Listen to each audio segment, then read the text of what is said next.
Good afternoon, everyone, and welcome to the Chatham Airport Commission meeting of Wednesday, October 13th, 2021, beginning at 5:01.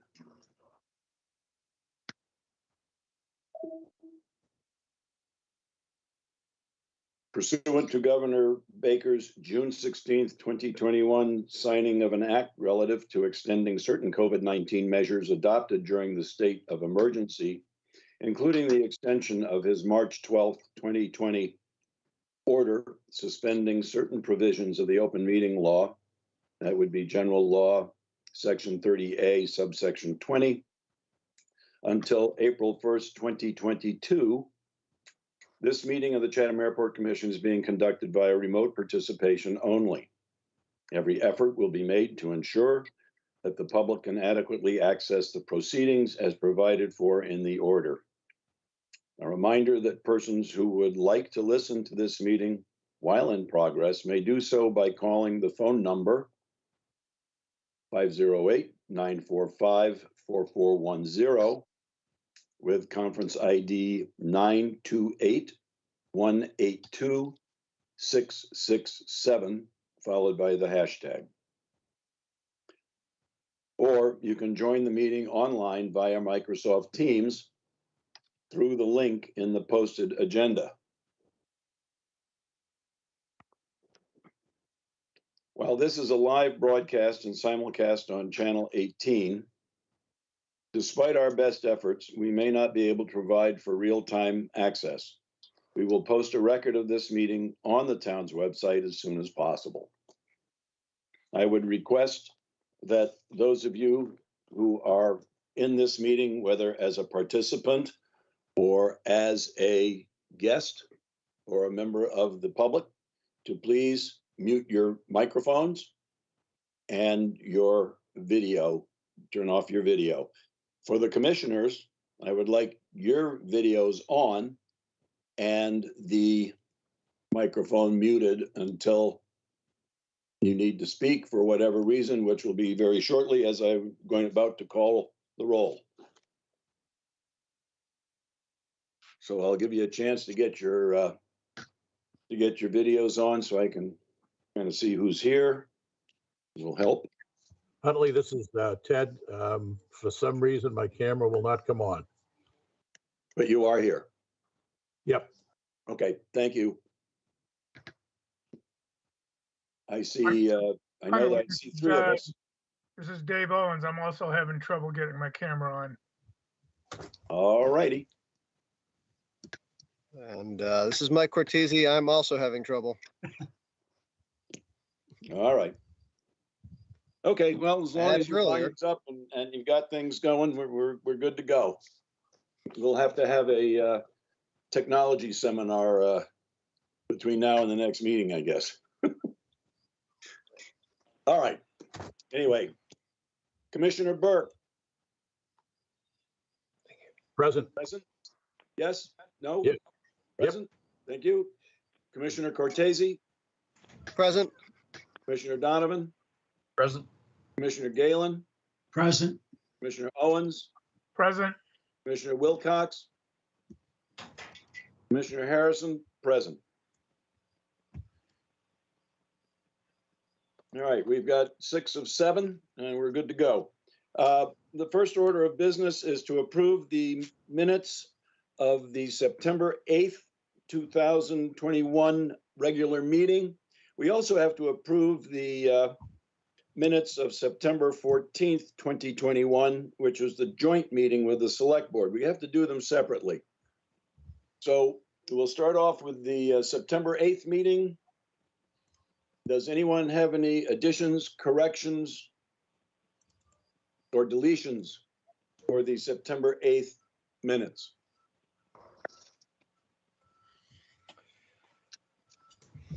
Hearing none, I will ask for a motion to accept the September 8th Airport Commission meeting minutes. I'm so moved. We have a motion on the floor. We need a second. Second. Have a second.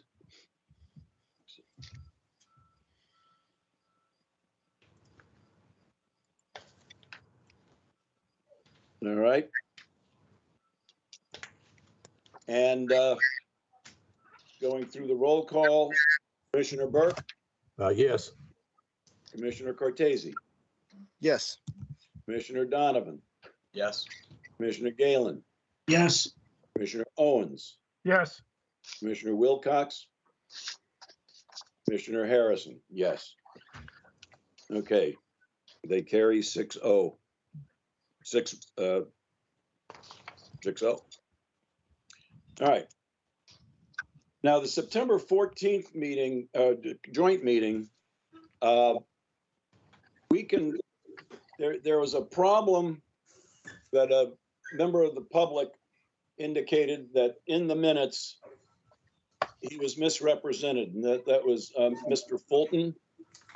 And he sent a change that he wanted us to note.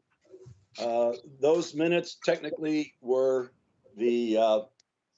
taken by the town stenographer. So we can go ahead and approve them with the amendment, assuming that the Board of Selectmen go along with that. So I think if we can, if anyone has any additions, corrections, or changes to that, other than what I just mentioned, let me know now. Otherwise, I'll entertain a motion to accept the joint meeting minutes with the proviso that the change might be made by the Board of Selectmen once they are aware of it, which I think they are, but I don't think it's been done. Motion to accept? Second. All right. Commissioner Burke, Yes. Commissioner Cortese, Yes. Commissioner Donovan, Yes. Commissioner Galen, Yes. Commissioner Owens, Yes. Commissioner Wilcox, and Commissioner Harrison, yes. Just so I know from my records, who made the motion again? The first? I did. Mike Cortese Mike? did. Okay. All right. And seconded by Ted Burke. Ted. Okay. Thank you very much. All right. Thank you. Moving on, we have announcements and agenda item requests from the public. Remember, these announcements and agenda item requests are for future meetings, not for this one. Anybody in the public have anything? I see a couple of hands up. Let me see if I can get this in a form that I can read a little better, and I will.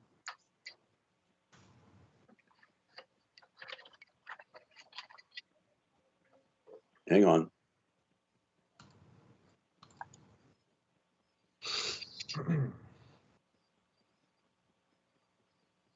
There we go. Ms. Freeman. Thank you, Mr. Chairman. I have an agenda request, please, that if someone could speak to the progress of implementation of a stormwater protection plan.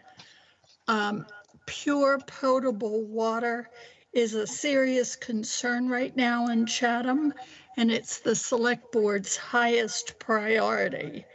Would you consider a future agenda item on this stormwater protection plan so we can be reassured that protecting our water resource district is a high priority for you as well as for us? Thank you.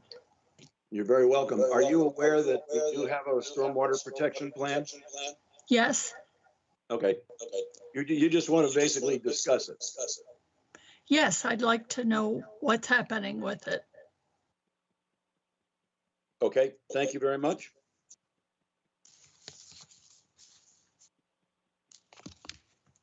Is there anyone else that might have a agenda item request or a public announcement?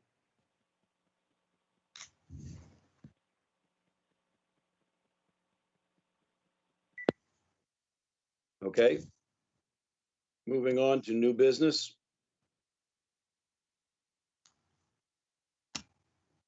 And are there any public comments on new business per the adopted policy?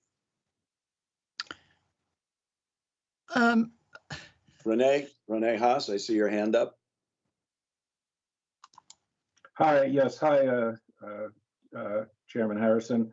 I just wanted to make a very brief comment. I believe that part of the new business is to consider the request of several fishermen to extend the time that their storage unit is available, to them. And I just want to make the comment. I'm sure most folks are aware that I'm a pilot and a strong advocate of the airport, and I'm very concerned about wildlife and birds in the vicinity of the airport. So I think it's really is an important matter, not just something that the FAA has sort of strong-armed the airport into. I personally actually hit a bird myself in taking off from Chatham Airport. So I know that it's a serious issue. But at the same time, I would very strongly, I think that when I was on the commission, I know that we did, and I'm sure the commission as well, feels strongly about maintaining a great relationship with the fishing community. And the airport has supported fishermen with fish spotting and so forth. With taking all factors into account, I would suggest or urge the commission to perhaps compromise and allow for a 6-month extension on this, but get a firm commitment for the area to be closed after that time, 6 months past the November deadline. So that's my comment. Thank you, Chairman. Thank you. The next I have in line here is Ms. Freeman again. Thank you. I have a question regarding your agenda item, Roman numeral 4E. Will the RPZ have to be increased if there is an upgrade from the present Type 2 visual runway to a Type 4 runway, as stated in Table G3 of the 5-year capital improvement plan? That seems to me to be putting more lives and property in danger. And I'd just like to have my question answered. Thank you. Yes, we will get to that. Excuse me, Mr. Chairman, but I needed to ask that question at this time, didn't I, out of context? I'm sorry, could you say it again? Yes, certainly. I'm looking for an answer to that question, and I would have preferred to ask it later when you have that discussion, but I needed to ask it now out of context. I'm sorry. Is Okay. that correct? Yeah, I mean, we will be covering that, but in terms of, I'm just trying to find the CIP here, get it in front of me so I can refer to it. As far as the RPZ is concerned, there's no change in the RPZ, none whatsoever. It doesn't have to increase Nope. by going from a Type 2 to a Type 4? Nope. Okay. No, and we're not going from Type 1 to Type 4. Okay, when I read the report, I thought that was happening. Where in the report? Well, unfortunately, I don't have that in front of me because I have this meeting in front of me, but I think it was Table G3. Mr. Chairman, It might be Table G3 in the airport master plan. Let me see, I have that in front of me. Mr. Chairman, Yeah, go ahead.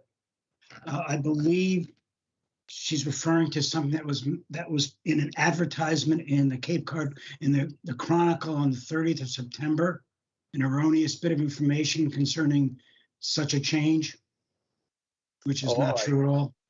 Yeah, if that's what it is, then I'm going to be addressing that later on. Okay, thank you very much. Did I catch everything that you needed? Well, yes, I think so. I never saw that ad, but um, uh, Well, we'll be bringing it up on I'll the wait screen later. until your discussion. Okay.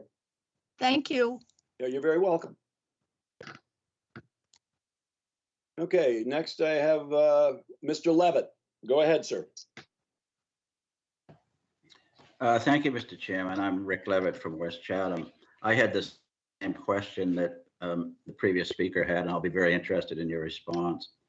I did want to ask also, your agenda tonight does include a vote on the proposed 5-year airport capital plan. Has that plan previously been vetted with the public and town officials, with selectmen and town manager? No, sir. All right, thank you. I'll be very interested in hearing the comments when we get into that subject. That plan, and as with all capital improvement plans, are put together by the Airport Commission, the FAA, and Massachusetts Department of Transportation Airports Division to set out a plan for 5 years. So funding, should any be needed, can be anticipated as projects come up. The capital improvement plans have been known to change depending on whether the projects go through or not, but it's something that needs to get put out there, and it's purely between the Airport Commission and the authorities, FAA and MassDOT.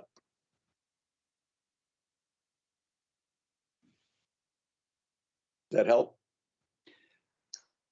No, but I'll be very interested in hearing what you have to say when we get to that issue. Thank you so much.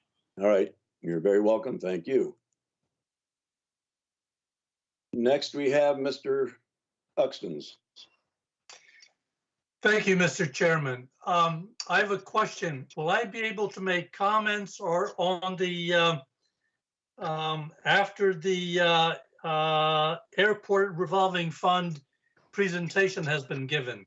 Because I can't comment on it if I don't know what's going to be said. Yeah, I think so. You've been asking questions about it for a long time. I will limit, of course, your questions to no more than 3 minutes. Okay. Thank you. All right.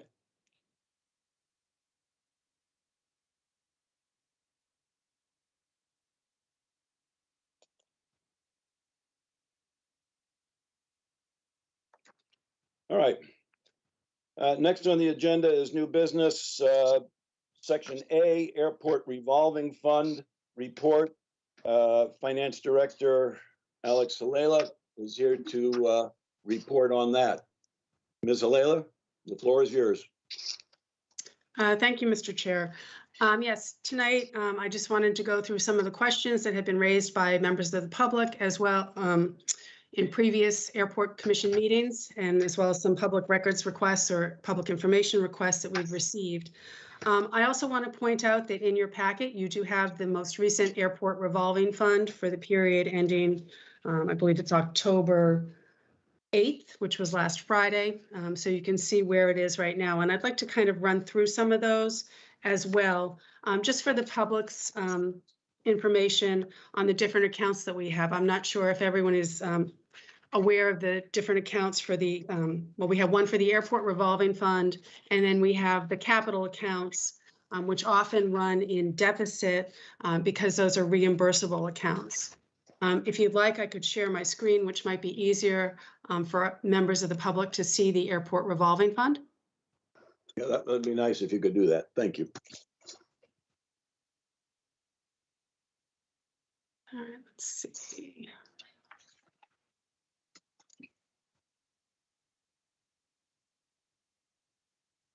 And we get up here.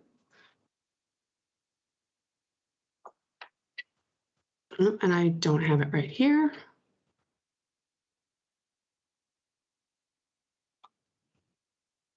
Hold on just a minute. Sorry for this delay. Samantha.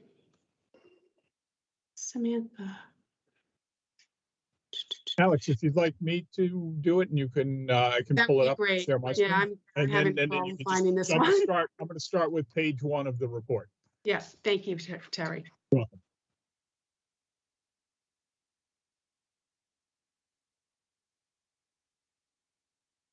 Okay, so on the report, you can see page 1 where we start with the beginning balances.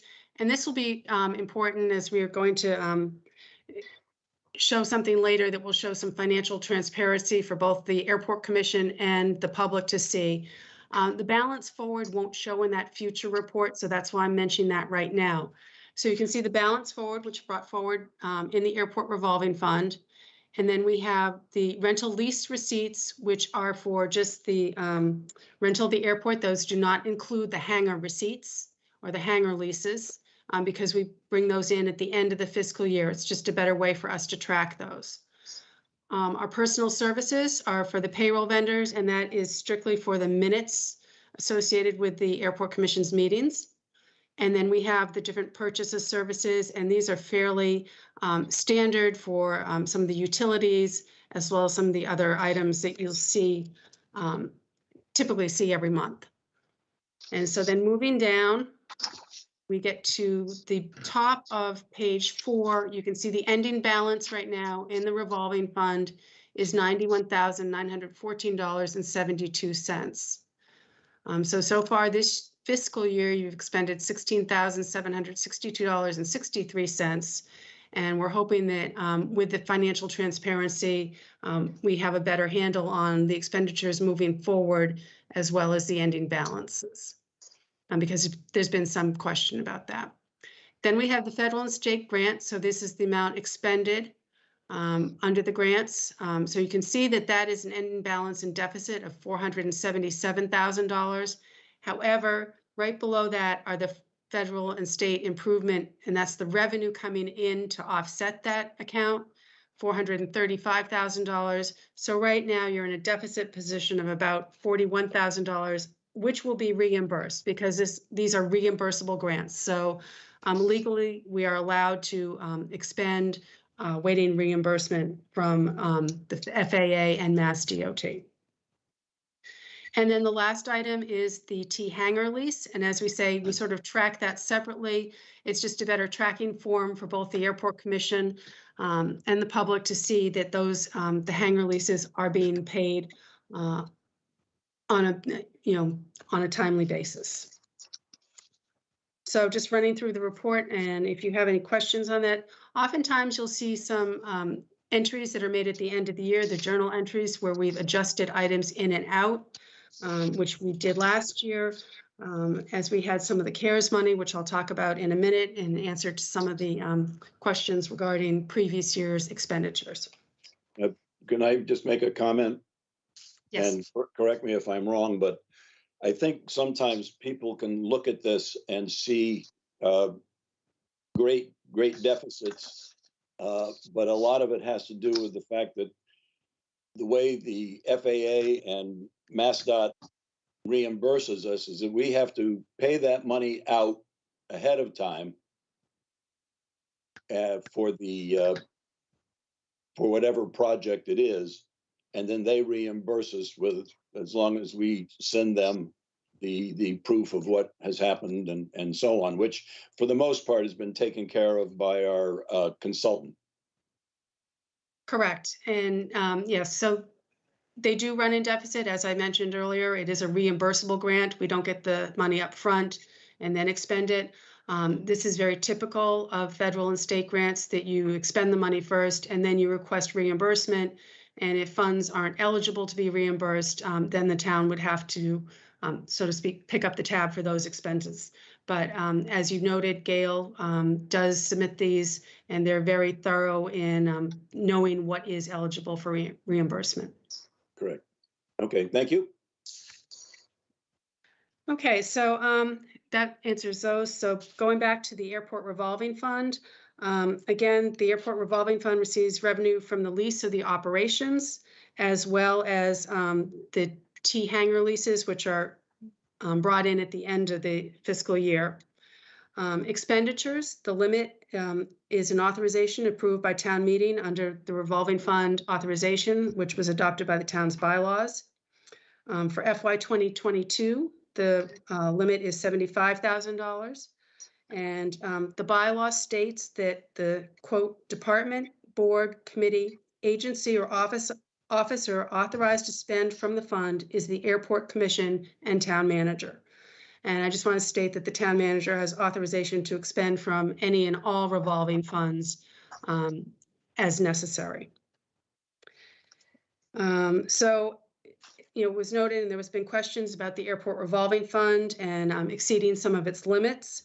And going back and looking at the FY 2020, the airport did exceed it by $1,729.93 once the airport cares money, that CRRSA money, was segregated out from the airport revolving fund.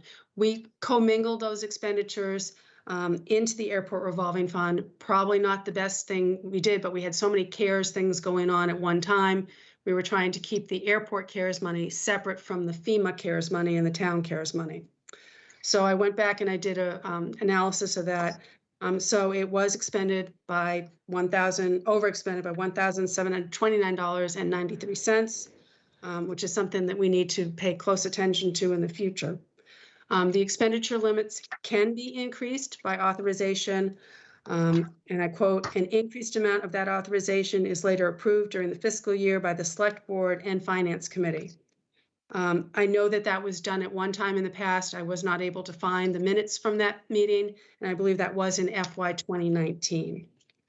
And I just want to point out that the airport revolving fund did not go into a deficit.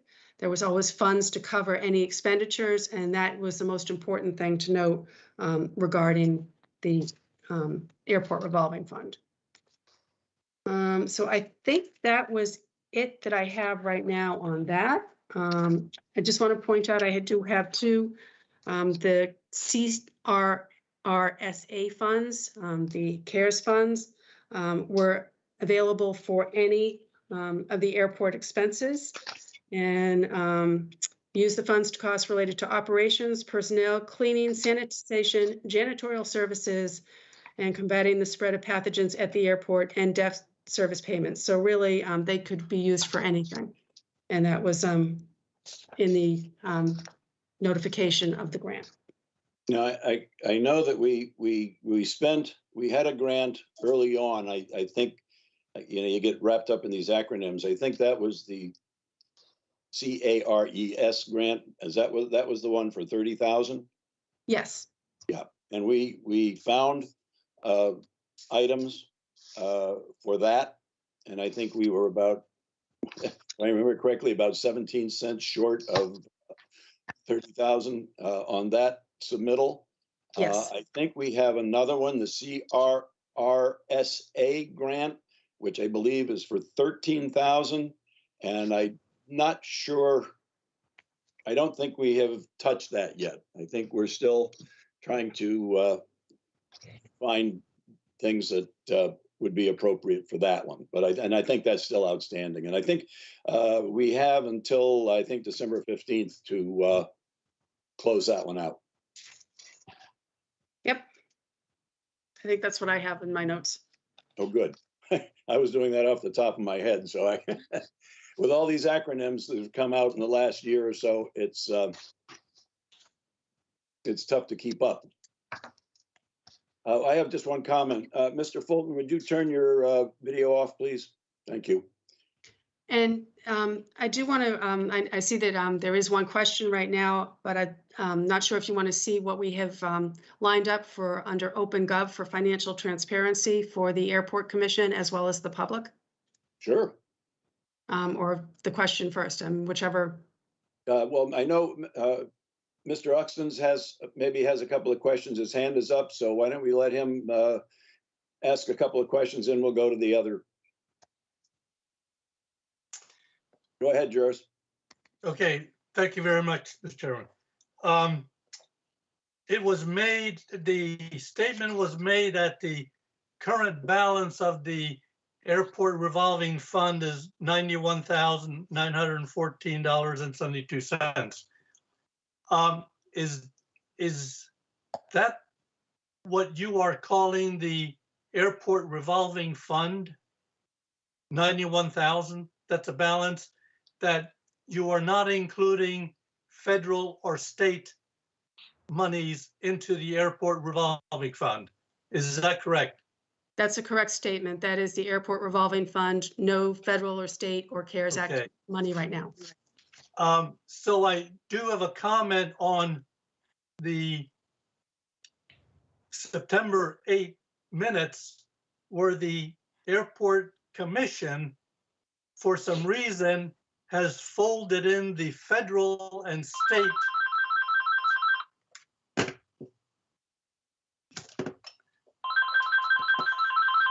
excuse me. You have folded the federal and state monies into the airport revolving fund, where you say that the airport revolving fund ending balance of $387,829.25. So someone does not understand that the federal and state monies are not lumped in with the airport revolving fund.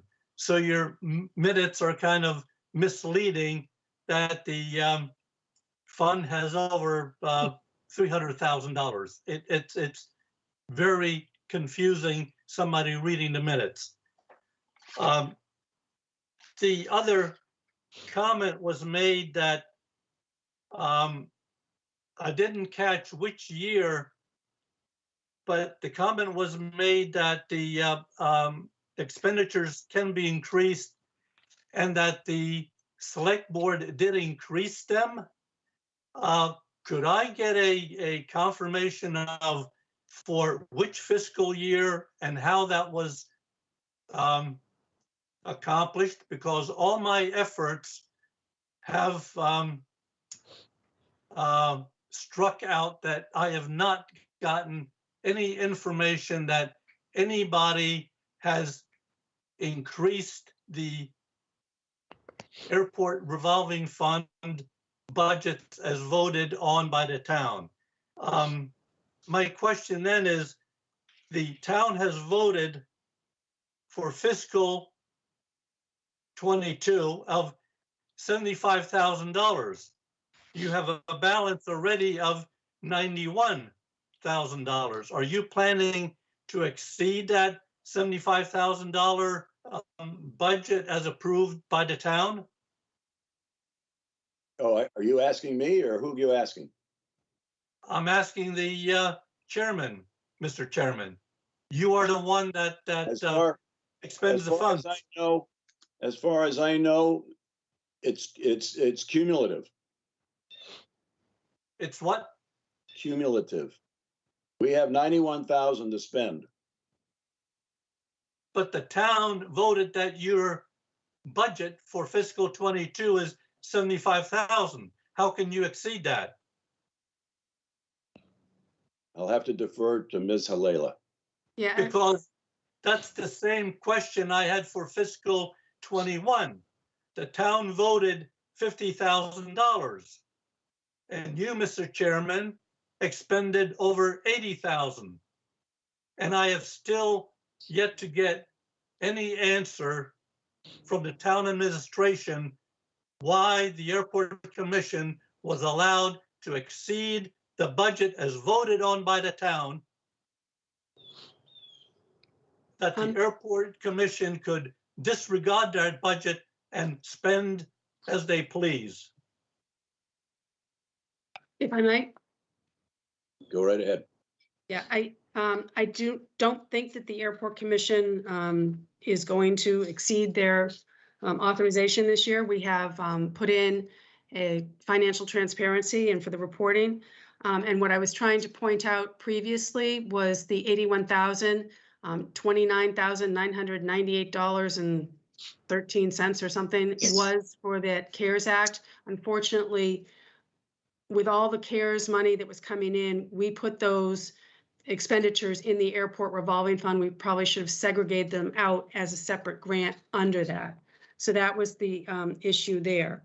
Again, it was expended. I think it was $1,700 in But would excess. the budget have to be increased from 50,000 to 81,000? Town voted 50,000. You exceeded that. If we had expended under a separate grant account for the CARES Act money for the airport and not included it under the airport revolving fund expenditures, that fund would not have been in the amount of 81,000. It would have been $29,998 and some odd cents less. Okay, so what you're saying is that 29,000 was inappropriately added to the airport revolving fund expenditures where it should have been accounted for someplace else. Yeah, we probably should have, with all the CARES money that was coming in, and it was the easiest way to do it was just to put that into the airport revolving fund as airport expenditures. However, it was a separate grant, so we should have taken that out of the airport revolving fund and segregated it. Hindsight being 2020, when we were, in the middle of this, we didn't do that.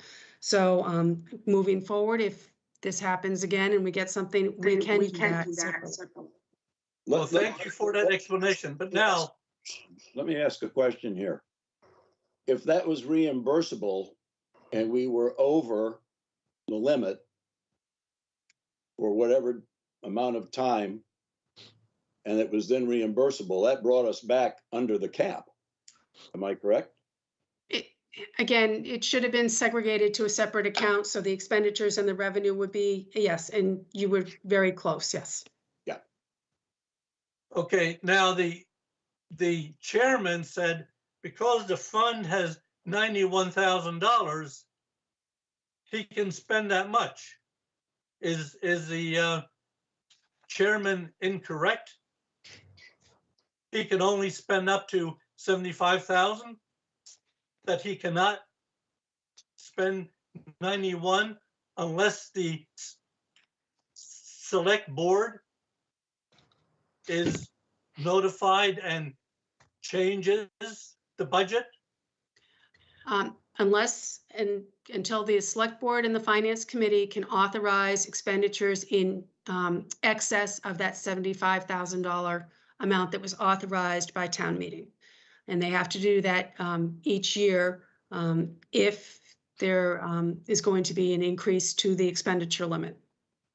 So the chairman misspoke then. He cannot spend 91,000 arbitrarily.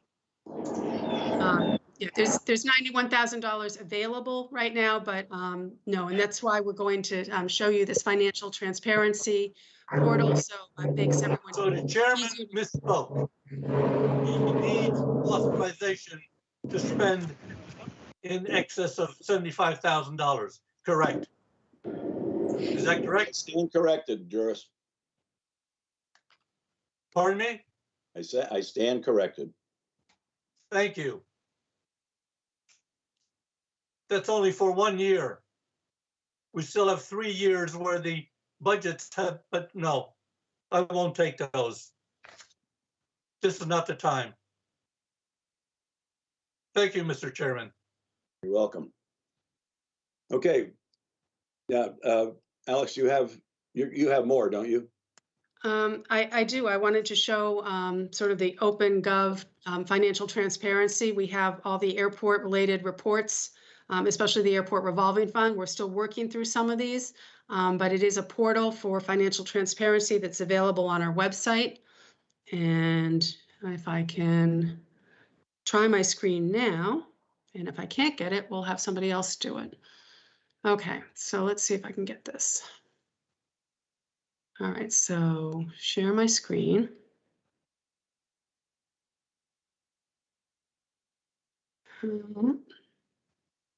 All right, so can you see my screen?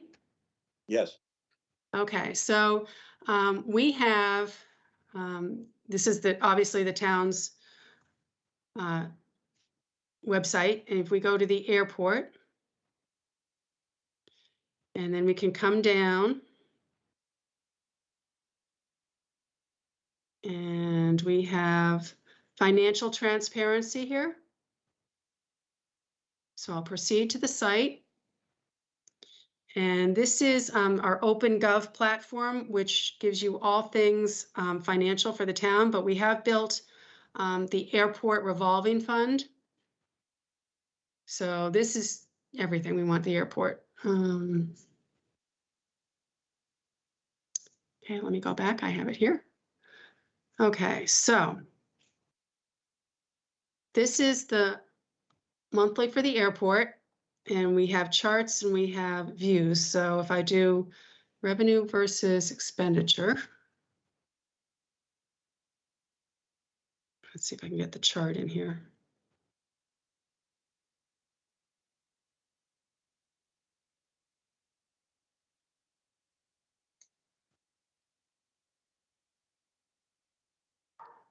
Okay, there we go.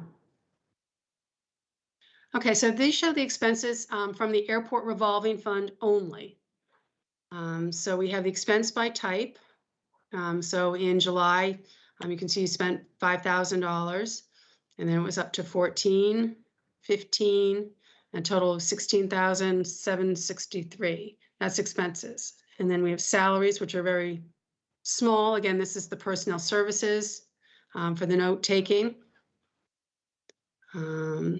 We have revenue versus expense. And this is a nice graph because you can see, obviously, the green is your revenue and your expenditures are the red. And the important to note here, we don't have a beginning balance yet. We're trying to get that to build into the report. But I think you can see here, it's a very nice way to track your expenditures month by month and year to date. And I don't know if Terry has anything to add to this, or if you have any questions on the presentation right now. I see Mr. Fulton's hand up. I'm not sure if it pertains to this or not. Mr. Fulton, does your question pertain to what we're doing, or is it something else? And you've got to unmute your mic. Yes, it pertains to something that Ms. Halila just informed us of. She mentioned the CARES Act grant. And Mr. Chairman, you clarified it by mentioning that it was a $30,000 grant. The CARES Act was signed into law by President Trump on March 27th of 2020. Prior to that date, there were no such thing as CARES Act grants. The following month, Mr. Donovan submitted an application to the town manager that had never been presented or taken up by the Airport Commission for a $30,000 grant. And then sometimes in the ensuing months, the town manager signed a grant agreement under penalty of perjury, saying the governing body had reviewed the terms of the grant and agreed to certain things that were in that grant.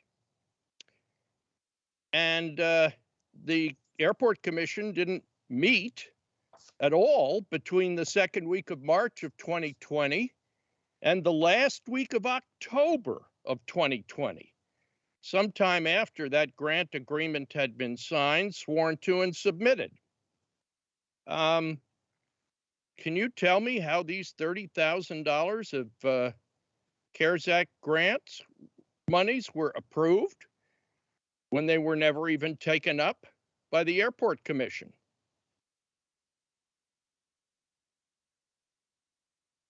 Who are you asking? Anyone here who knows? I wonder if Ms. Halela knows, but maybe she doesn't know.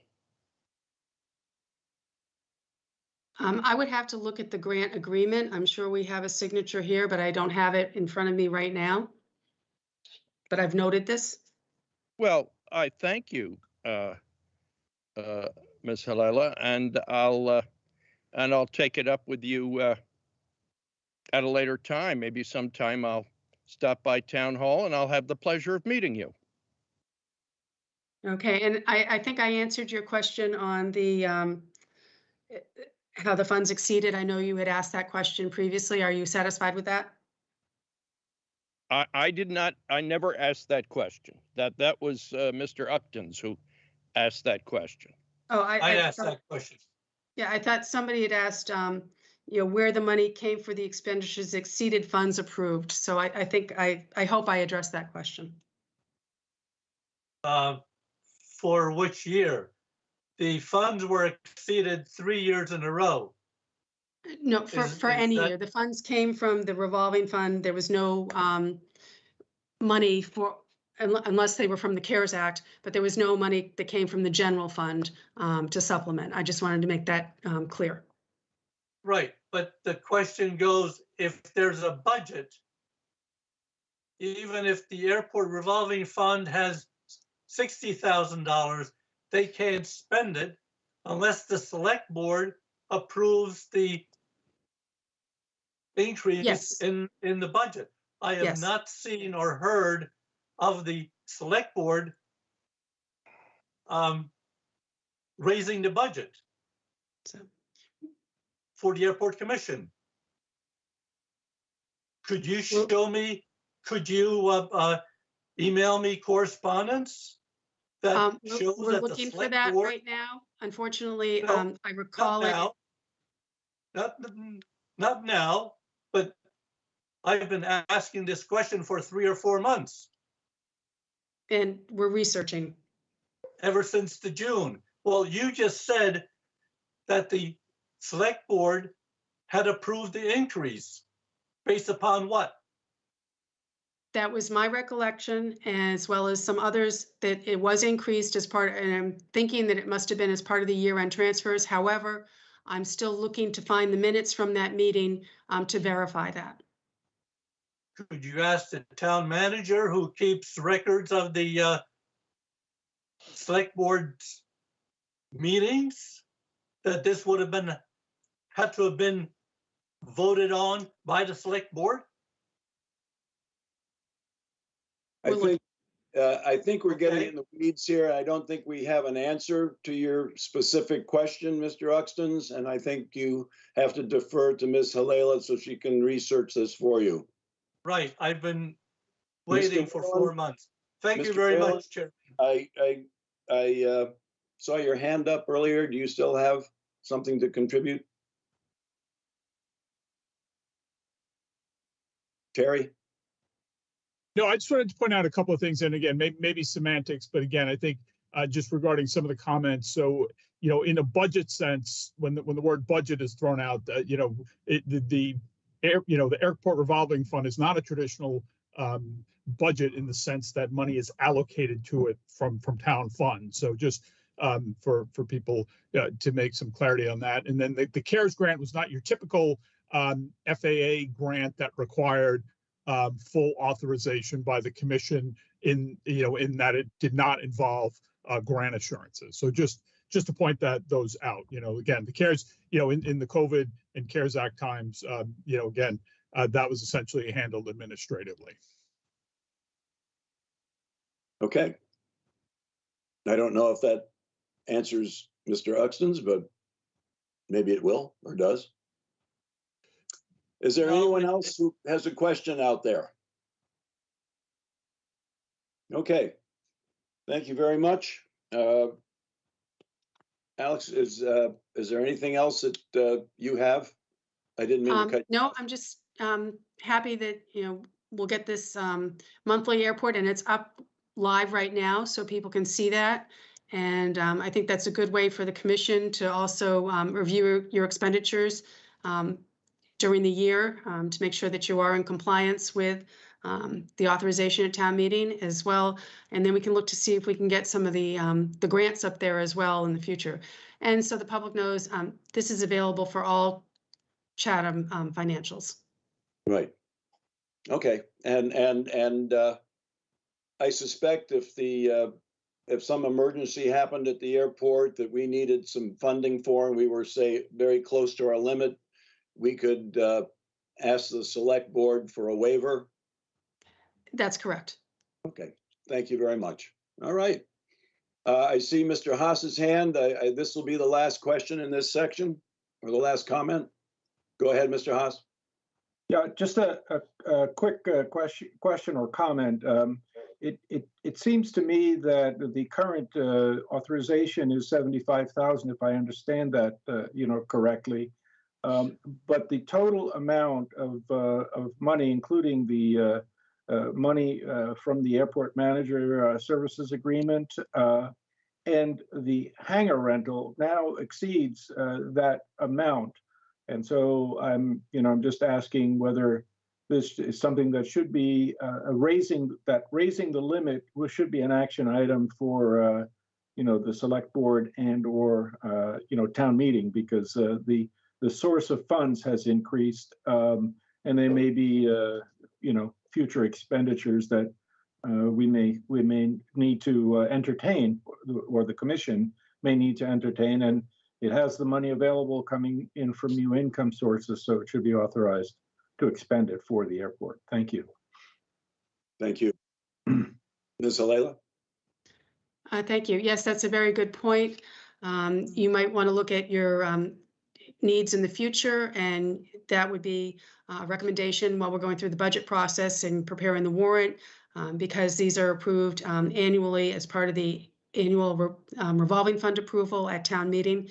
So you might want to see what you might need in the future, and then make a request to increase from the $75,000 if you feel it's necessary. Okay, thank you. All right. I think we can move on now to commissioner reports. I'll go through the list, and if you have something, let us know. If you don't, let us know. All right. Commissioner Burke, I know we've just talked about the revolving fund, and I think we had a graphic on the screen, and I guess it kind of stole your thunder. Do you have anything to add? Alex is a hard act to follow. I'll give you. But just quickly running through it, this is for the period from September 1st through October 8th. Rental receipts were received of $4,818. Personal service expenses were $75.29.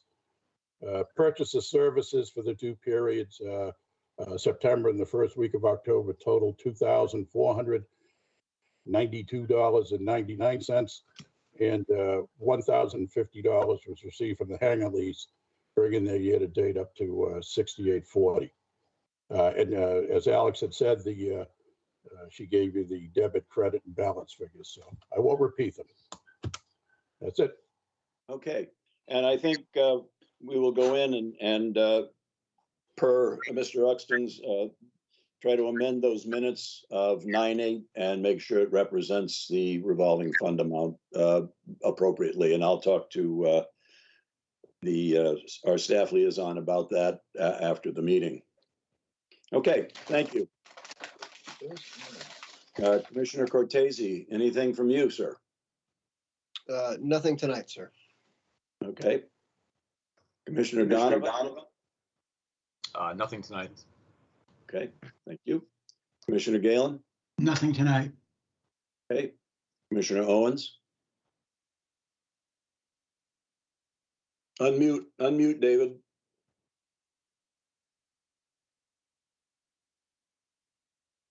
Thank you, Mr. Chairman. The Airport Commission has received a request from the Select Board for an extension of the November 19th closure of the Fisherman's Storage Area. The Commission will be taking this under consideration later in this evening's meeting. And we are hoping that the town will find a suitable location for a storage area in the very near future. There'll be more discussion later on in this meeting on that. Thank you. All right, thank you very much. I know Commissioner Wilcox is not here, so I'll move on to my report. I'd like to comment on a couple of things here. Some of you may have seen the ad in the September 30th issue of the Cape Cod Chronicle that was placed by the group calling themselves The Community Speaks. I would like to take a few minutes to respond to this ad and provide some clarity to the issue as presented in the ad. The airport's existing RPZ, oh, by the way, Mr. Whalen, if you could bring that ad up, please. If you haven't seen the ad, that is the ad that was in the paper on September 30th. That warning sign does not exist. And we have not requested it. Same as the warning for low-flying planes. We have not requested that either. The airport's existing RP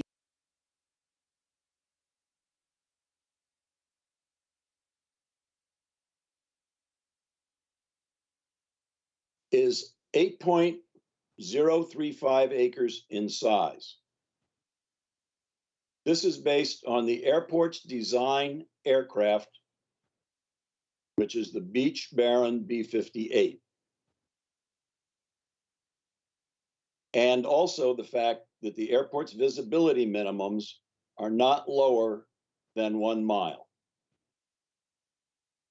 If you look at any of the FAA published approaches for the airport, not one of them has visibility minimums lower than 1 mile, nor is that expected to change with an LPV approach with vertical guidance. All of this is noted in the Airport Master Plan update in Chapter 2. I'm not going to go through that with you. It's available on the Airport Commission website. You can look up the Airport Master Plan, and you can look at the Chapter 2, and you'll see all the information I just gave you there.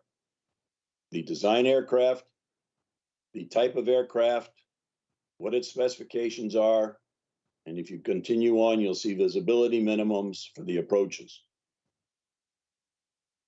The larger area that was in red, if that could be brought up again, sorry, Terry.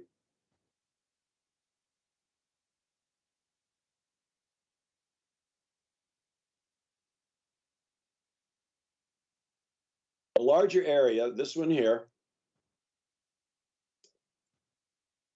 illustrate in the ad, in this ad, illustrates that it is based on one of two things. Either the author of the ad is using the wrong design aircraft category, that is a type B2 aircraft. Again, you can see these in the master plan update. Or the author is assuming that the airport has visibility minimums lower than 1 mile. Neither of which is true. In this incorrect scenario, illustrated with the red line, the RPZ increases to 48.978 acres in size, which I agree is a big difference. But it is not germane to Chatham Airport. If you look on the airport layout plan, you will see that and I'll bring it up myself here so I can give you the exact nomenclature. The red line indicated on the ad is outlines the proposed 20:1 Part 77 approach surface. not an RPZ. And that approach surface does not even touch the ground. So it is something that is for design purposes only for approaches. So it is not an RPZ or an extension of an RPZ.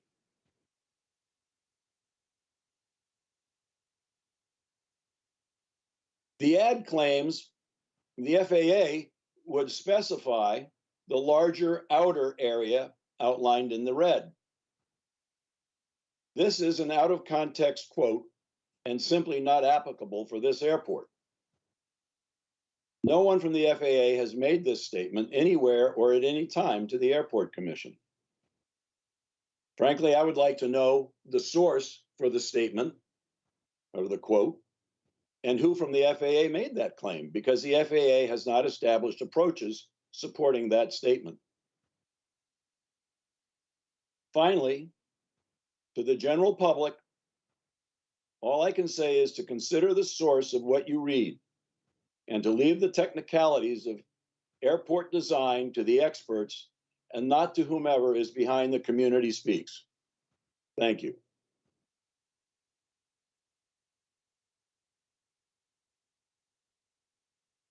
All right, moving on. I believe we have the airport manager's report. Mr. Howard. Thank you, Chairman Harrison. All right, so our report this week, number one is our guard report for September 2021, which is attached in the package there. Item number two, our runway, main ramp, and T-hanger apron crack sealing project was completed by Indus Incorporated on Friday, September 24th. They performed in a timely and professional manner. They did exactly the areas that were requested. They showed up on time. They cleaned up their areas.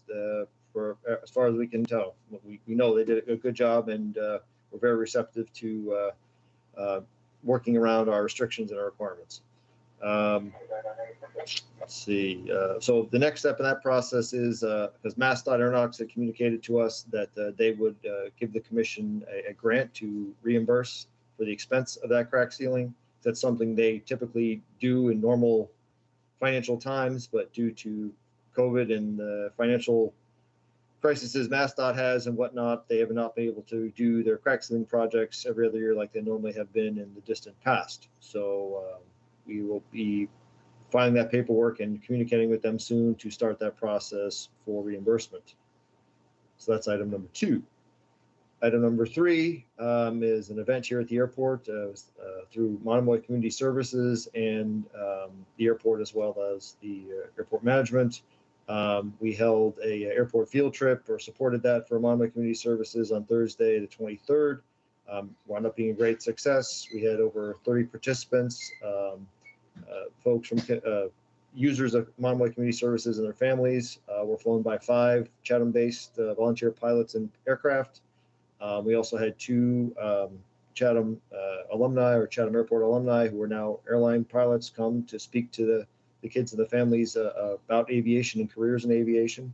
Some of those photos are attached there. Thank you, Terry, or whoever is putting them up there.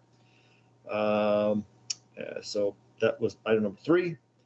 Number 4, we had another community event. New England Helicopter Association held their reunion on Thursday, September 30th, as the commission had previously entertained and approved with great success. They had 30 to 40 attendees, which is what was planned. And they had several aircraft that came in as well. And those photos were attached there. So those folks also did a wonderful job cleaning up and working with us to not be a bother to operations at the airport. And we're very appreciative. And their thanks to us, and wanted me to again extend my thanks to the commission, or their thanks to the commission, for allowing that activity to happen here at Chatham Airport. Last item number 5. I've been speaking with Jacqueline Marks. Oops, hang on, I'm getting some feedback here. Jacqueline Marks from Gale Associates, per the airport's stormwater prevention pollution plan, or SWIP. We need to move forward in starting some water testing or groundwater testing at the airport by January of 2022. We have two vendors who we have spoken with that will be able to assist us with this testing, because that's something that we cannot do in-house. We have reached out to the water department and seeing if they could help us with that, but we have not gotten a response there. But it seemed unlikely they'd be able to do it anyways. My discussion request is, can we go out, or can I go out and get quotes from these vendors for the airport for review by the commission, because we need to engage one of them soon to get this testing underway as required by the SWIP. All right, I guess we need an action item on that. So can someone make a motion, please, to authorize the airport manager to look for a stormwater pollution company to analyze the water samples that are taken? We need to take these, I believe it's twice a year, after a storm event. And I'd like to have someone make that motion, please. So moved. And that was Ted. Thank you. Second. And that was Mike C. Okay, this is the stormwater pollution. All right, roll call vote. Commissioner Burke. Discussion. Yes. Oh, sorry, go ahead. A quick question is, Tim, is there any chance this is going to run into a large enough fee that we need a bid, a series of bids for it? I don't think so, but honestly, I have no dollar numbers right now. We just engaged or talked to two companies that are able to handle it, but we have no idea of pricing or anything like that. So that's why we need to get into this and get it going, because if we wait much longer, we'll be out of time and we'll not be in compliance. Thanks. I think we need to authorize this and get the wheels going, and then we'll worry about the cost as it comes down. I can't imagine it being something that we need to go out to bid. I would agree with that, but we need to see their quotes. Yep. All right. So we've had a motion. It's been seconded. We've had discussion. Let me take the vote. Commissioner Burke? Yes. Commissioner Cortese? Yes. Commissioner Donovan? Yes. Commissioner Galen? Yes. Commissioner Owens? Yes. And Commissioner Harrison, yes. Okay, so Tim, go right ahead and see what you can find. Thank you. I'll work with Jack the Marks at Gale, and we'll get some numbers back to the commission for consideration and review. Thank you. And if there's any other questions on the report, that's all I have. All right. Does anyone have any questions for the airport manager? Okay, hearing none. Will someone make a motion to accept the manager's report? So moved. Second. Second. Thank you, Mr. Galen and Mr. Owens. Okay. Thank you.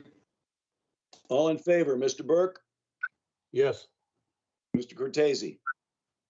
Yes. Mr. Donovan? Yes. Mr. Galen? Yes. Mr. Owens? Yeah. Mr. Harrison, yes. Thank you very much. Tim, appreciate your report. And we move now to the engineer's report. Mr. Karen from Gale Associates. Hey, good evening, Mr. The EA finding of no significant impact. Yep. Good evening, Mr. Chairman and members of the Chatham Airport Commission. So Gale's update for this month is, as Mr. Chairman was alluding to, is the environmental assessment, which received a finding of no significant impact from the FAA on September 9th, 2021. With that determination in place, Gale's going to be submitting the final invoice and closeout paperwork to the Airport Commission for their review and signature, and then we'll be closing that project out officially off the books with the FAA. Under general items, the airport's capital improvement program meeting was held with the FAA and Mass DOT on August 24th. That is in the commission's package for this evening, and I'm prepared to speak to any number of items that you may have or questions you may have with respect to the CIP. All right. I would like to emphasize, I don't think I emphasized it enough earlier when I was asked the question about it, but it is a planning document. Nothing is carved in stone.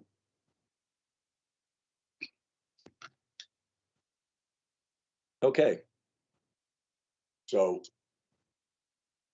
Mr. Karen, if you'd like to continue on. So we're moving from the engineer's report. I guess we should close out the engineer's report and then move into the item E, which is the CIP.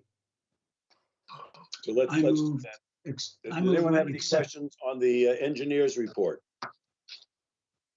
On the finding of no significant impasse, the FONSI. All of this is posted on the Airport Commission website.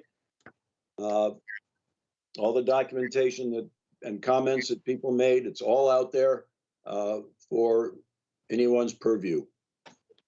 So can I have a motion to accept the engineer's report? So moved. Okay, I got two people at the same time there. I'll second it. Okay, I know who that was. That was Mr. Burke. Who was one of the people who first said, okay, Mr. Galen, thank you. All right. Okay. Any discussion on the engineer's report? Okay. To accept the engineer's report, please say Commissioner Burke. Yes. Commissioner Cortese. Yes. Commissioner Donovan. Yes. Commissioner Galen.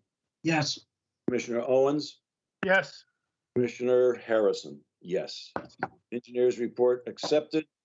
Thank you very much. We will move on to the capital improvement plan. Mr. Karen.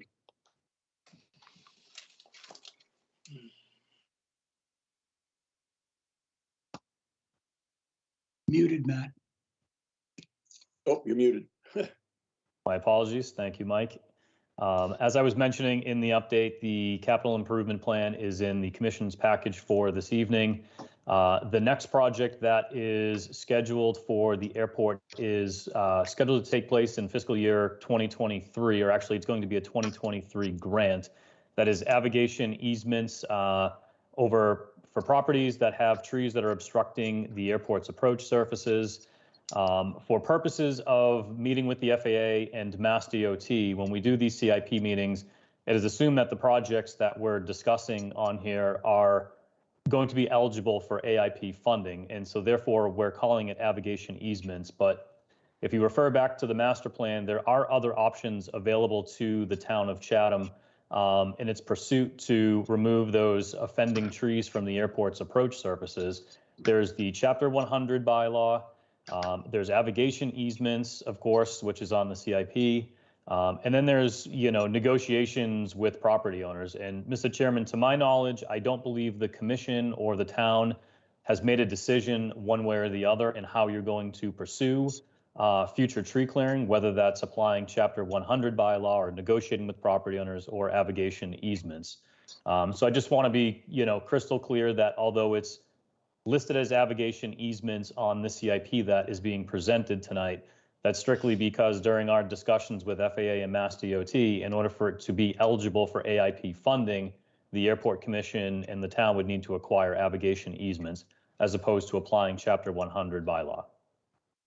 Right, and those discussions will be happening in the next week or two. We will be beginning those discussions with the town, with our town council, and the chairman of the select board and the town manager. So that's coming up. Yes. And just one other point that I want to make, and that is with respect to the total project cost for that, which is estimated at a little over $1 million. I mean, part of that is the basis for coming up with that number is assuming that if you were to go and acquire abrogation easements, the cost of those easements is estimated to be approximately 10% of the assessed value of the parcel. which frankly, that is, it's just a starting point. It's a place for us to put in an estimated figure, but you would have to go through, and you will have to go through an appraisal and a review appraisal process to determine what the actual fair market value is for a navigation easement, which certainly could be lower than that number that is being estimated in this CIP. And I might want to note for the public that with the easements, all of what Mr. Karen just said is, correct me if I'm wrong here, is picked up through the grant monies. That is correct. So there's that traditional 90% coverage from the FAA, 5% coverage from the state, and then a 5% local share. Right. So, you know, if people want to go the easement route, there is money available. As Mr. Karen said, we start off with a 10% value of the appraised value, and then we look at that as we move forward, and then we if the easement is the way that someone wants to go. As he mentioned, there is the town bylaw, Chapter 100, which I would suggest property owners take a look at. It outlines what your basically what your requirements are based on where you live under the approach path. So I think you need to look at that. That is that's not voluntary, but it requires the owner to take care of any obstructions on their property per the bylaw. So I think it's both that and the navigation easement route is the way I think we have to deal with. And we will be talking with property owners going forward individually. We don't have an exact timeline for that, but if any of the property owners are listening here, I want you to know we will get a letter out to you. If you are going south for the winter, hopefully we'll get that letter out to you in the next week or so before you leave, and we can make an arrangement with you going forward.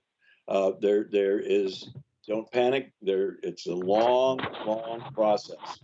So we have plenty of time, and we don't want to rush anyone into a decision. Absolutely. Mr. Karen, anything else? No, the only thing I would say, Huntley, is if you're looking at the CIP following following the navigation easement acquisition project, there's going to be a level of permitting because there is tree clearing proposed to occur within wetlands and within wetland jurisdictional areas. So there is permitting that will be required. And then there's a phase 1 tree clearing, which is proposed for fiscal year 2022. And then a phase 2 tree clearing for fiscal year 2025. That's certainly subject to change based on availability of funds, but the thought process is that we would do tree clearing in one runway end first, and then tree clearing in the opposite runway end second, like I say, depending on availability of funds. And then in 2026, there's discussions of the Jet A fuel facility. And again, just to reiterate, the CIP meetings happen every single year with the funding agencies, typically in the August-September timeframe. All of these projects are, like I say, subject to available funds, subject to priorities with both the FAA and Mass DOT with respect to New England region and Massachusetts specifically. So these projects may shift out a year, they could be moved up a year, you could see some rearrangement of the projects, but for the most part, the easement acquisitions and tree clearing are of high priority for the FAA and Mass DOT and the airport because those trees do represent a safety hazard to pilots, passengers, and neighboring property owners that are on the ground. Okay, thank you. Could you explain in the Jet A? I received an email either today or yesterday with somebody had some concern about the Jet A fuel facility, and could you explain why that was not in the EA? Yeah, so when we were having this discussion with the FAA on projects to include in the EA and projects to exclude, some of them are some projects that are in some of the out years. A couple things with the Jet A fuel facility. Number one, it's a categorically excluded item from environmental assessments. And so we've covered that in the EA, and that's been stated in the EA. And secondly, in speaking with Richard Doucette of the FAA, any and all applicable EPA regulations that are associated with the implementation of a Jet A fuel facility will have to be complied with by the town and the airport commission at the time of its implementation. So it's categorically excluded. You're going to follow the EPA regulations, and therefore it was excluded from the environmental assessment. Okay. Now, I also have been talking with some people, and they're saying, well, you know, we're about to embark on electric airplanes. So why are we spending that much money on a fuel facility? And I keep telling them that, you know, planes that use that type of fuel aren't going away tomorrow, nor will we be seeing electric airplanes tomorrow. I think we're looking at a 10, 15-year time frame for the efficacy of electric aircraft to be in commercial use. I know they're working on it. There are a lot of things that I read in the journals that I keep track of that are speaking to this. And certainly we know that when electric airplanes come online, that they will be quieter. Obviously, they'll be greener, depending on where the electric source is or coming from. But at the same time, it's way down the road. So in the meantime, we still have to address the issue of Jet A for the aircraft that come in to Chatham Airport. And we're not, and I want to say this again to everybody, we are not in any way encouraging increased use of the airport. As I've said many times, Chatham is a place people who fly like to come, whether it's by a turboprop using Jet A or by a general aviation aircraft or whatever it happens to be. But people do come to Chatham, and they like to come by air for a whole variety of reasons, Hangar B being one of them.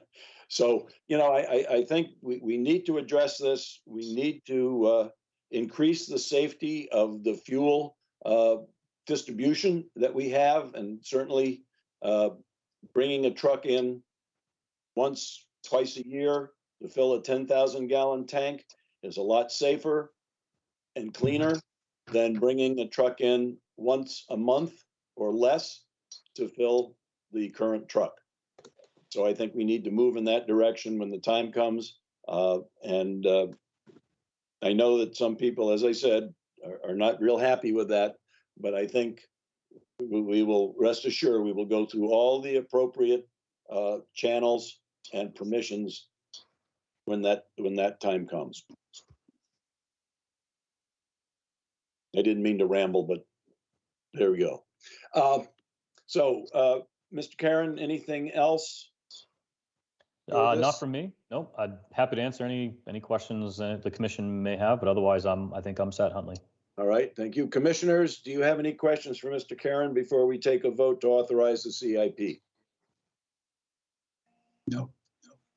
Nope.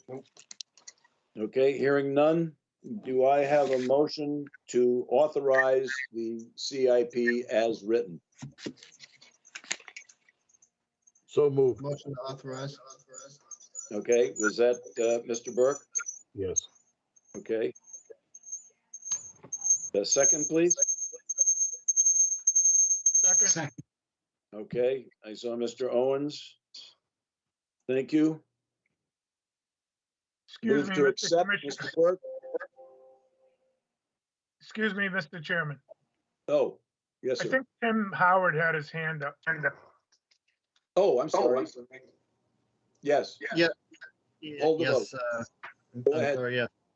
Just adding to your commentary on the jet fuel farm, one of the other major reasons for that is we are trying to phase out, or the industry is phasing out the leaded avgas that current piston aircraft use, and the replacement for that in this new generation of engines is diesel engines, which run on Jet A. So it's not just the turbine aircraft that this fuel is for, it's going to be for piston aircraft that will partially replace the existing avgas fueled general aviation fleet. And those are the airplanes you see typically at the airport now. The trend is those engines going into being diesel engines, and the diesels run on Jet A. All right, and and what they're phasing out is the 100 low lead. Correct. Right. Sorry. Okay, thank you. I appreciate that. Thank you. I had forgotten that. Okay, we'll continue. We have a motion on the floor. We'll take a vote to accept.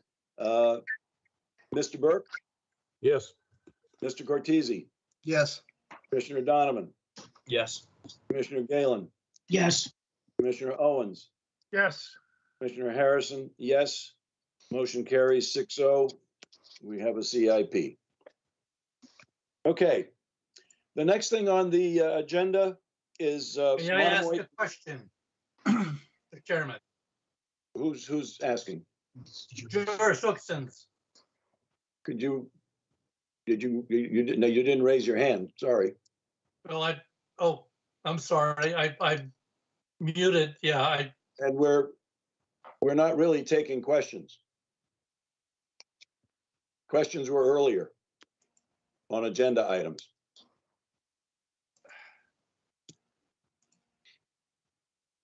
all right, Mr. Chairman.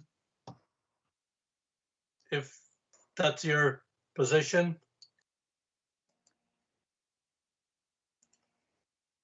All right, go ahead.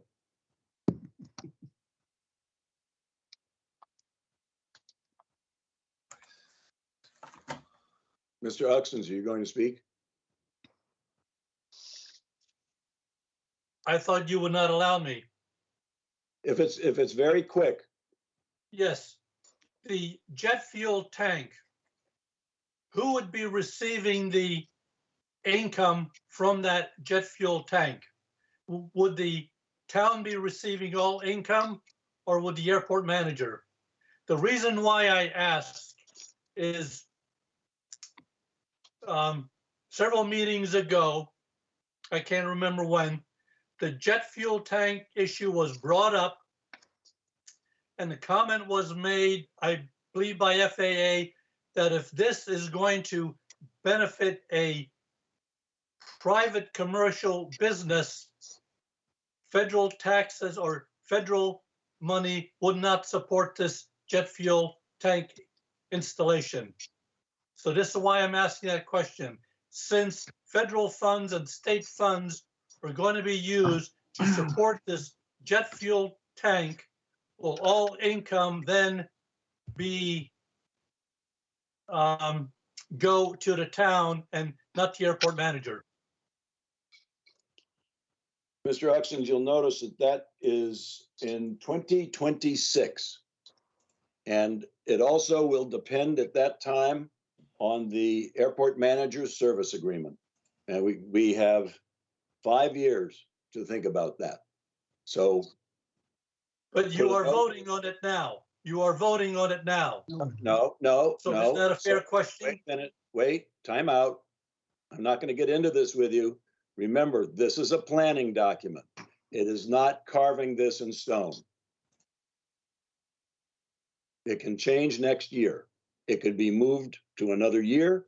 It could be canceled. But for planning purposes, and so that the FAA and MassDOT have an idea of what kind of funding we may need in the future, this is a document that we have just voted on. Okay, moving on. We talked earlier about Monomoy Services, and they have requested again for next year to have another event as they did this year. It was kind of a kickoff event this year, trying to raise some money. It was very successful. I know some of us were there. I was there. Commissioner Owens was there, and other people. It was nicely attended. There was some nice music and so on. And they'd like to do it again next year. We have some information about it. They're going to try to expand it a bit and use a little more space than they did this year. And I'd like the airport manager to weigh in on this a little bit and give us his opinion before we have an action item on it, if you please. Of course. So yes, as you alluded to, this event they're proposing is significantly larger than the one they had. They have actually reviewed this preliminarily with me a couple occasions, as well with yourself, Mr. Chairman. We had some questions, or I had some questions for them, which we have not had answered to date. Primarily, the tent they want to use, how that's going to be secured on our new ramp area, and also the date of the event being the Friday of July 4th weekend. So we have concerns about restricting access to the airport in a potentially very busy weekend. I also want them to understand that if that weather is good, they could potentially have a lot of aircraft coming in during their event.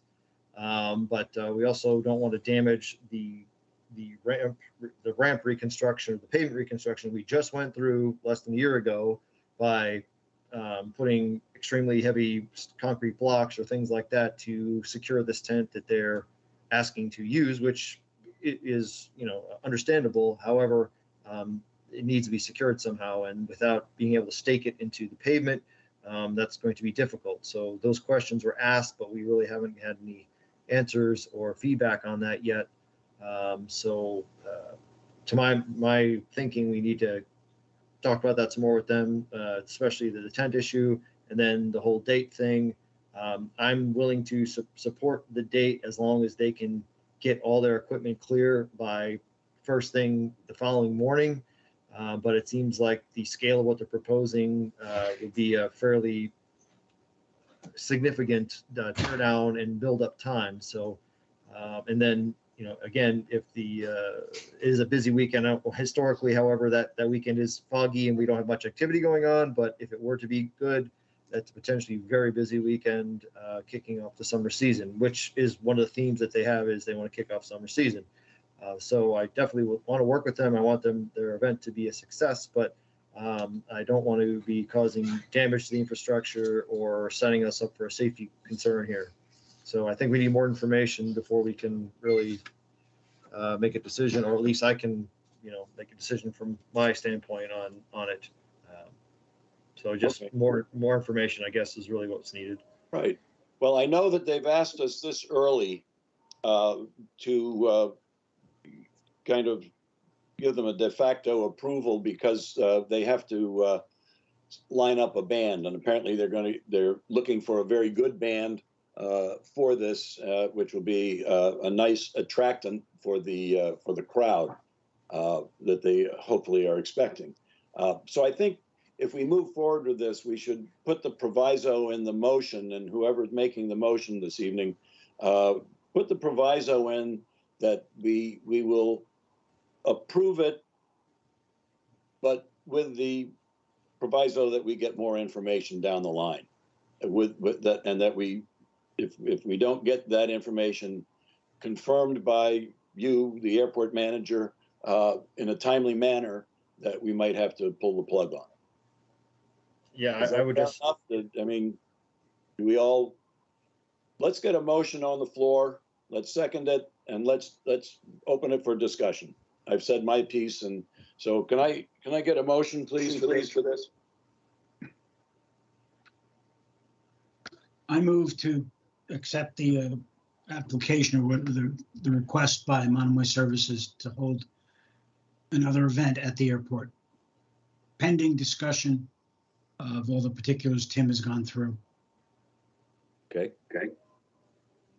I would second it, but I would refer to it as a conditional approval. Okay. I'd amend the motion that way. Conditional approval. Okay. So we have a motion on the floor that we are conditionally approving the event next year on July 1st, 2022, which I believe is a Friday, pending more information coming to the airport manager with regard to the apron and how the tent will be held down, and whatever other issues that you might have with regard to the process. We're good with that? So we've got a motion, a second. Is there any further discussion on this? Anybody want to weigh in? Personally, I think it's a good thing. It's a nice outreach for the community. As I said before, the other event was very successful. People had a lot of fun. It was a good time. They raised, I think they raised a pretty good amount of money based on the size. And we know that Monomoy Community Services is a wonderful organization here in town. So I think whatever we can do to help them put this event on would be a good thing. Any further discussion? All right, we'll take a vote. Vote to approve the Monomoy Services 2022 event. Commissioner Burke. Yes. Commissioner Cortese. Yes. Thank you. Commissioner Donovan. Yes. Commissioner Galen. Yes. Commissioner Owens. Yes. And Commissioner Harrison, yes, 6-0. Thank you very much. All right. Moving on to the last item is the fisherman storage area closure. We have received from the select board as of their meeting of September 14th. I believe it was October. What is today? Today's the 13th. 6th. Sorry, it was October 5th. They're meeting on October 5th with regard to the fisherman storage area. There was a lot of discussion that night. I was present at the meeting online, and the select board voted to ask the commission to extend the request from the fishermen to extend the closure for 1 year from the date of November 19th. They also, during that meeting, asked the town staff to, which would be Mr. Whalen and the harbor master, Mr. Smith, and Mr. Temple of the DPW, to find a location or locations where the fishermen could move their equipment. So what we need to do tonight is to come up with a plan that I hope would honor an extension. I don't want to put a time frame on it yet because I want some discussion. That will help the fishermen as best we can, but also noting that we have been requested by the FAA to clear that area, and also the fact that we have a liability issue with that area with regard to the possibility of bird strikes, as Mr. Haas indicated earlier in the meeting. So I think we can discuss this without making a motion first. I think we need some discussion before we try to formulate a motion. So I'd like to open it up. I have some thoughts of my own, but I'd like to hear from the other commissioners first, if you wouldn't mind. So I can go right down the list, and if you have something, you can speak. Commissioner Burke, do you have any thoughts? Like we just voted on with Monomoy Services, we certainly want to maintain a good relationship with the fishermen in the town. On the other hand, you know, the FAA has given us some kind of, I guess, qualified marching orders. I don't have I'm not adverse to an extension. You know, I hate to see people, you know, they're all very hardworking people. On the other hand, if this is in the wind, there's got to be an end game to this. There's got to be a, you know, and while perhaps considering an extension, there's got to be a time to find another place. In other words, we don't want to be coming back here 5 years from now and under a stronger threat from the FAA or whatever. So I'm not adverse to giving them some more time and trying to work something out, just in the spirit of being good neighbors. Okay. We have been going through this for several years. The letter that I sent to the Board of Selectmen back in May, or that we sent, Commission sent back in May, was not the first time that they knew about the possible closure of that. Back in 2015, we put out a set of rules and regulations, which is on our Airport Commission website, regarding the fact that we have the right to close that area within 180 days notice, which is why we picked on May 13th, why we picked November 19th as that 180-day time period.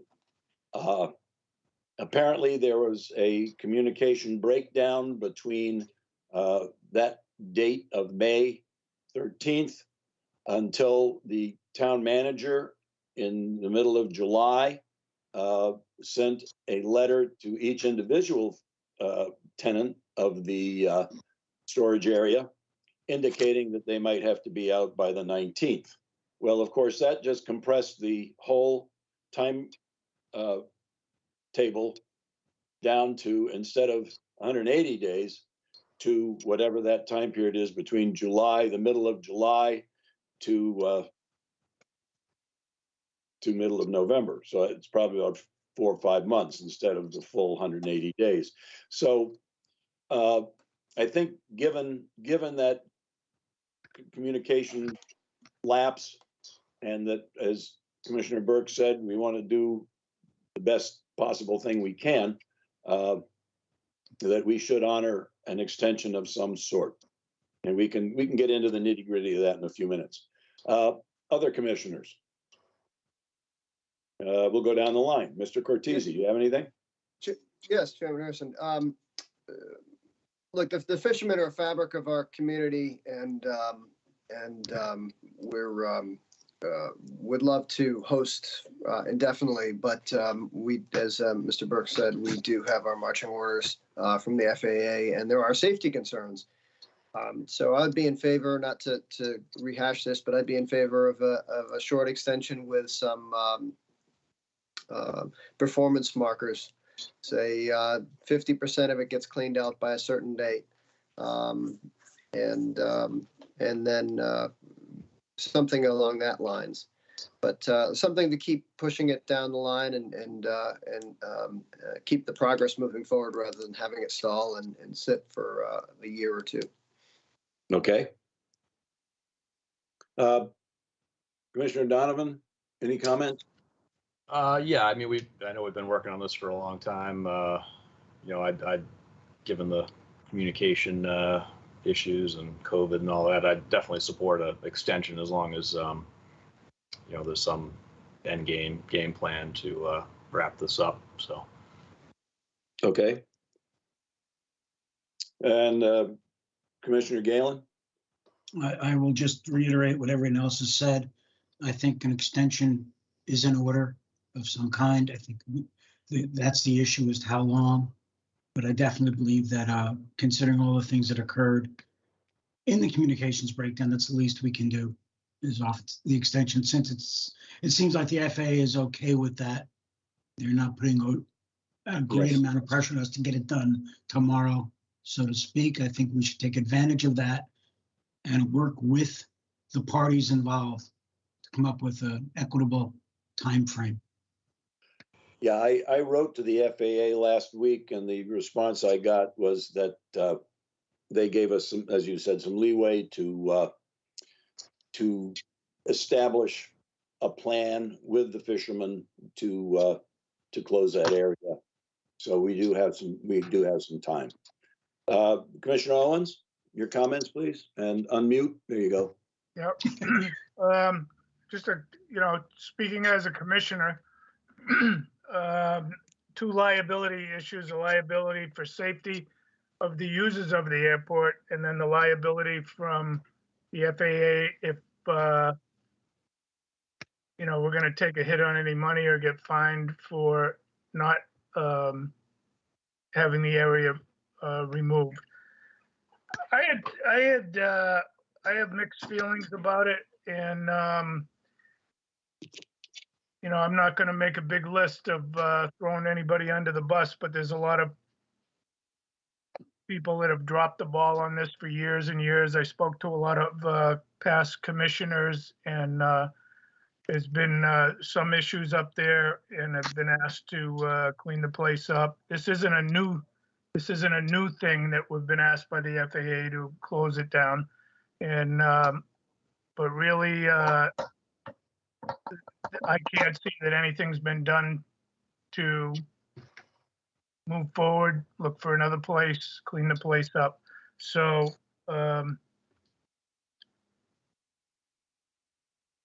I'm just concerned about what our liability is as a commission for the two reasons that I stated, for the safety of the airport users and any liability from the FAA or with fines or anything.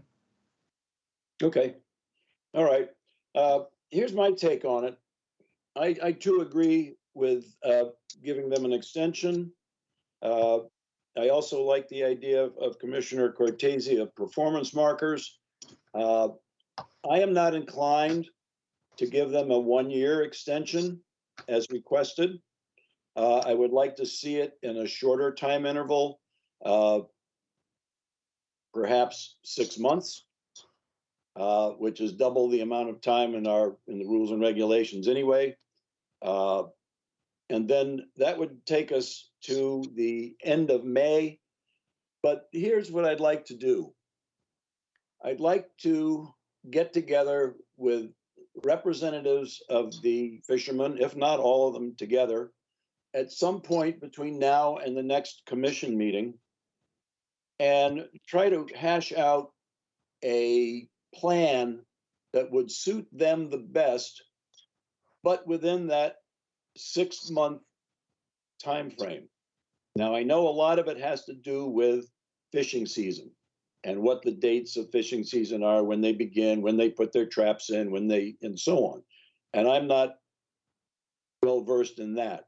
So I think if we can get together with them and figure out what those performance markers might be between now and the next meeting, then we will have some clear sense of how much can be removed in the time frame between now and that 6-month extension from November 19th.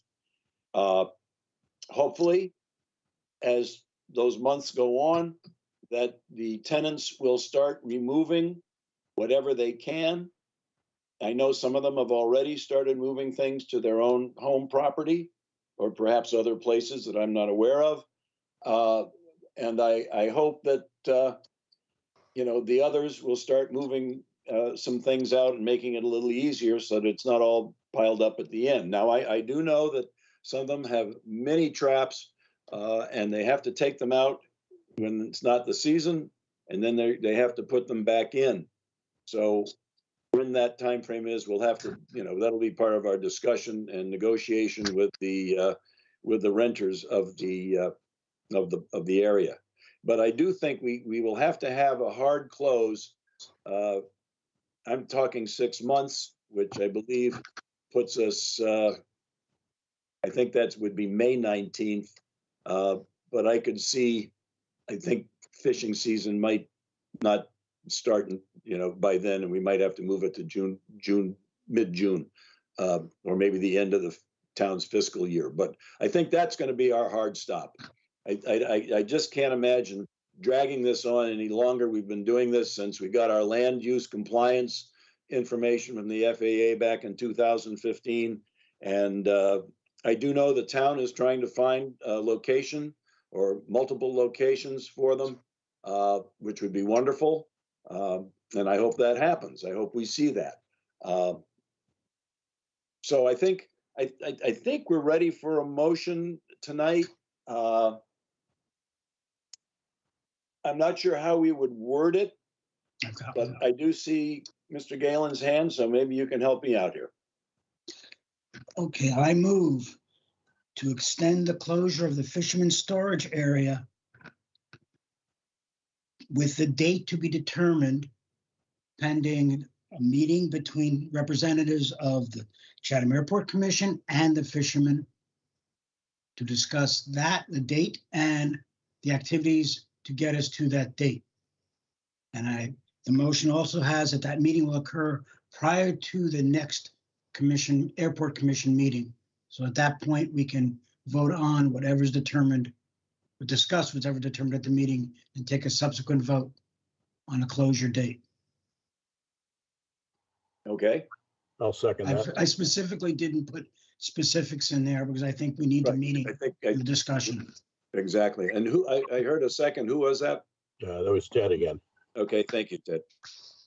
Now, before we go to a vote, I noticed there are, I think Mr. Santoro is in the online, and I would like to see if he'd like to make a statement or have a little input into this.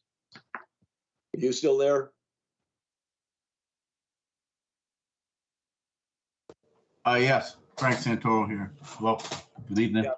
You're welcome to give us some of your thoughts, please. Oh, I appreciate that you guys are definitely considering the extension. And yeah, I agree that it's probably best to get together and discuss some details on and get the best timeline for that. I think the only thing holding me up moving my stuff is waiting for the town to find a place to put me. I mean, I have a whole bunch of steel that's not going to all go in the water come the end of May, So what I really need is a predetermined place to go. Right. So. Well, I know they're working on it, and we're obviously hoping, as you are, that they find something sooner than later. No, that sounds good. I guess what concerns me is having heard one gentleman say about having different progression points. I mean, what's my progression point? I mean, I can't take half my stuff and put it in my yard and between now and the end of May, and then put the rest of it in my yard at the end of May. That's all I'm saying. Well, something to consider. That's why we asked for a year, or until the town finds us a spot. That's all. Lobster gear will go in by the end of May, and so it'll be in the water and it won't be a concern. But right. My stuff won't. That's all. Okay. Considered. All right. Thank you. Is it your hand, Mr. Cortese? Yes, go ahead. Yes, yeah, Mr. Santoro, this is Mike Cortese. I was the one who made the comment, and the performance sort of markers I was referring to were what Mr. Chairman Harrison laid out, which is let's see some progress with the town side, and then that will allow you to move things. So it's not a move partial things out. It's I just want to see progress on the issue and find you guys a home. Okay, thank you. Understood. Appreciate it. And Mr. Owens? Yep. Yes, Mr. Chairman, would we be having a meeting as a commission and with all the tenants, an online meeting? I got to think about that. I'm gonna talk to our staff liaison about that offline after the meeting and try to figure out the best way to do this. We might have to have a full board meeting. if we can't time it because of other meetings that are scheduled and so on, it may be just myself and one or two other commissioners. We can only, because of the open meeting law, our quorum is 4. So if we need 3 we can do 3 commissioners, but that would be the max if we didn't have a formal meeting. Thank you. Okay, you're very welcome. All right, gentlemen. I think we've had enough discussion on this. I think we at least we've got a little better idea of how we're going to move forward. And I will start working on organizing a meeting with the tenants as soon as possible. I know it's tough to get meetings organized, especially something like this, which is an ad hoc type of meeting. But I think it's better that we meet separately than having at a regular airport commission meeting. But if we need to have a public meeting in between time, we can certainly do that if necessary. Okay, let me take. We've got a motion and a second. We've had our discussion. Let's move forward on this and to accept this. Mr. Burke. Yes. Mr. Cortese. Hello. He's muted. That wouldn't let me unmute. Yes. Okay. Mr. Donovan? Yes. Mr. Galen?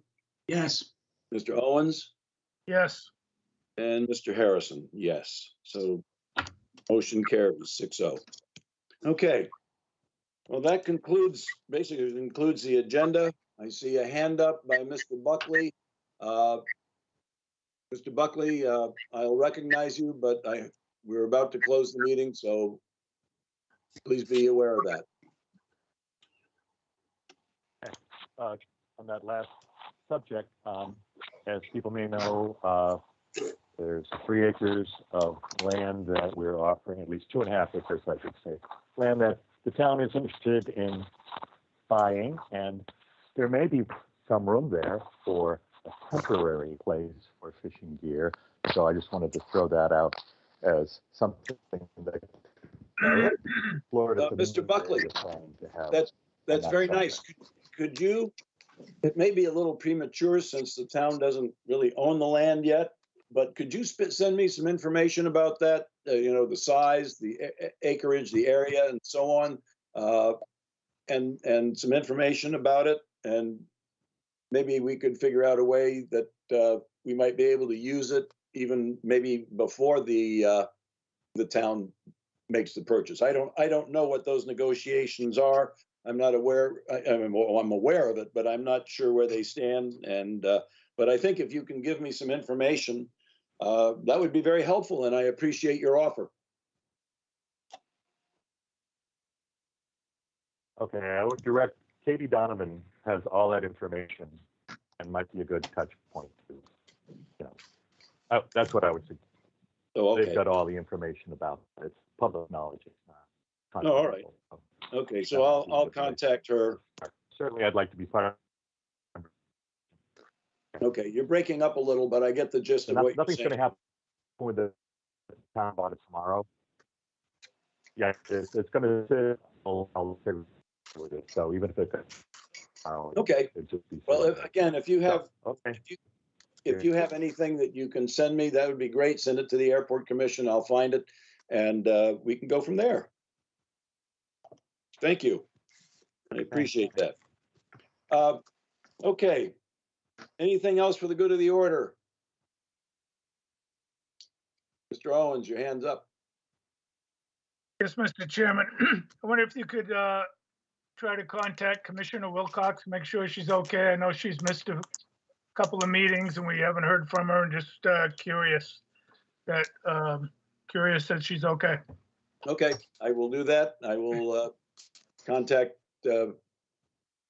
I'll contact people in the town and see if, I have contacted her myself, but I have not received any response. So we'll see what we can do, but thank you for your concern. Okay, do I have a motion to adjourn? So moved. Mike Galen, thank you, Mike. Do you have a second? Second. Oh, I knew everybody. Okay. Yeah, I love that one. Everyone wants to second that one. Okay, roll call. Commissioner Burke, Yes. Commissioner Cortese, Yes. Commissioner Donovan, Yes. Commissioner Galen, Yes. Commissioner Owens, Yes. Commissioner Harrison, yes. And I want to thank you all for your participation tonight. I want to thank the people in the I call it an audience, not an audience, in the public for their contributions tonight. I think it's been a very effective and very helpful meeting. We got a lot done, and I appreciate everybody's help on this. There's a lot of going on with regard to the airport. A lot of balls in the air that are being juggled right now, and I think we're making some good progress going forward. And I hope that the town understands where the airport is coming from on a lot of the issues that have been presented, whether it's been in the newspaper or here at meetings, and that whatever support that we can get, we appreciate. We know we can't certainly please everybody all the time, but I just want you all to know that we feel we're moving in a very positive direction, and we appreciate the support that we get from whomever. So with that said, I will declare that the meeting is over. Thank you very much, everybody. We'll see you next month. Good night.